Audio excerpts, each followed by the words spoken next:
vous sortez que quand un homme y rêve, il a le droit à l'existence. Qu'est-ce que ça veut dire?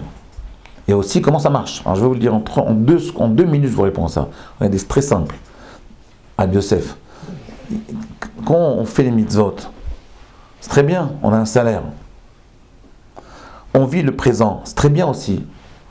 Mais cette vie statique-là, elle n'est pas adaptée au peuple d'Israël. Parce que le peuple d'Israël, il y a une prise dans le monde futur. Il y a une prise dans le lendemain.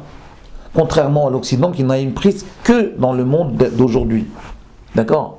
Donc quand un homme, il vit pour aujourd'hui, alors ça se voit sur son visage. Ça se voit dans son énergie. Quand un homme, il vit pour fabriquer un futur. Parce que sa vision, c'est dans le futur.